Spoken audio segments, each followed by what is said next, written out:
à Conflit pour cette nouvelle émission. Merci beaucoup pour votre fidélité. Comme chaque semaine, vous pouvez évidemment soutenir cette chaîne en vous abonnant à la chaîne, en mettant également un petit pouce bleu en bas et puis en commentant la vidéo et en la transmettant aux personnes de votre entourage qui pourraient être intéressées. Alors cette semaine, nous allons partir en Algérie. C'est un véritable choc depuis une dizaine de jours puisque le 18 septembre dernier, Alger a constaté la disparition d'un homme extrêmement important, le général Abdelkader Haddad, figure des renseignements algériens, qui a joué un rôle crucial au cours des dernières décennies en dirigeant différentes opérations, en dirigeant différents services. Il a aussi contribué à la victoire du président Tebboune. C'est un proche de Tebboune, plutôt c'était un proche du président Tebboune, et il a donc était un homme d'un rouage essentiel pour sa prise de pouvoir. Celui-ci était donc à la direction d'un des services de renseignement, la DGSI, la Direction générale de la sécurité intérieure, et il était surnommé, donc ce général Abdelkader Haddad, était surnommé Nasser el-Djenn, ce qui veut dire l'insaisissable, le rusé. Et il a pu le montrer au cours de cette évasion. Alors, il a été arrêté il y a déjà plusieurs semaines. Il a été mis en prison, dans différentes prisons, et puis il était assigné à résidence dans une maison située sur les hauteurs d'Alger.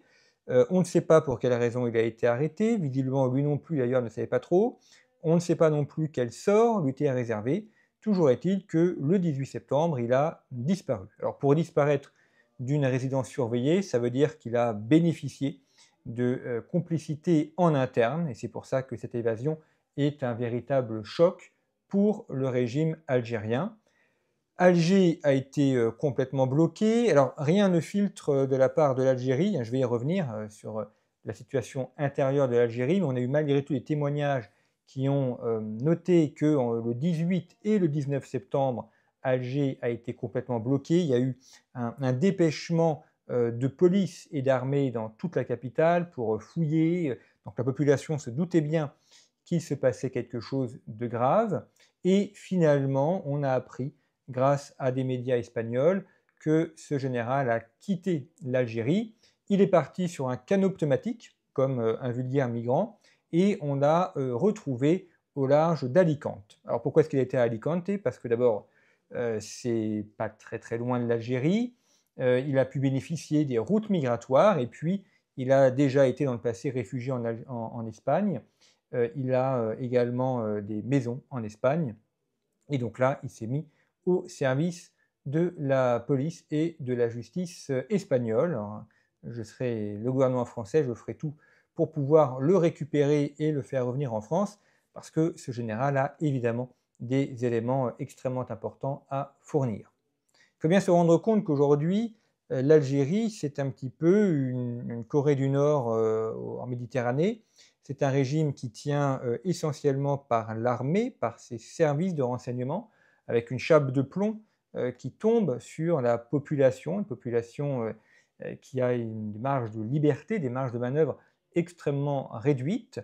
Il y a de moins en moins d'ailleurs de contacts entre l'Algérie et le reste du monde. Pour des Français, par exemple, pour avoir un visa pour venir en Algérie, c'est extrêmement compliqué. Les visas de tourisme ne sont délivrés qu'avec grande parcimonie et pour des visas de travail, c'est quasiment impossible. Et puis l'Algérie s'est fâchée avec l'ensemble de ses voisins, le Maroc bien évidemment, avec lequel l'inimité est très importante, mais également la Tunisie, également le Tchad, et ainsi que le Mali, donc tous ces voisinages proches de l'Algérie. L'Algérie qui aurait pu jouer un rôle très important au Mali, au Sahara, au Sahel, qui avait toutes les cartes en main pour jouer ce rôle important, mais qui est aujourd'hui complètement isolée. L'Algérie n'a plus que deux alliés, la Russie, allié lointain, et puis l'Italie, puisque l'Italie a besoin du gaz algérien. Donc le gouvernement de Giorgia Meloni est en bon terme avec le président Tebboune afin de bénéficier de ce gaz dont un gazoduc alimente directement l'Italie. Mais sinon, c'est la chape de plomb. C'est un régime qui est tétanisés par la peur, avec des services de renseignement qui sont extrêmement importants, mais on voit des purges qui sont régulières. Alors il y a très peu d'éléments qui filtrent, donc on est informé que lorsque officiellement on a appris qu'il y avait eu un changement à la tête des services de renseignement, c'est comme là, hein, pour Nasser El-Gen, on ne sait pas pour quelle raison il était mis en prison, pour quelle raison il a été mis en résidence surveillée. Ce que l'on sait, c'est qu'il était à la tête de cette DGSI jusqu'en mai 2025 et que depuis mai 2025, il était donc en prison et en résidence surveillée. Et donc, il s'est échappé de manière à éviter probablement un assassinat qui aurait été maquillé en suicide. Ce général, donc Abdelkader Haddad, de son vrai nom, est l'un des officiers les plus importants du renseignement. Il est engagé dans la lutte antiterroriste depuis les années 1990. Alors, la lutte antiterroriste en Algérie, c'est-à-dire la lutte contre les mouvements islamistes.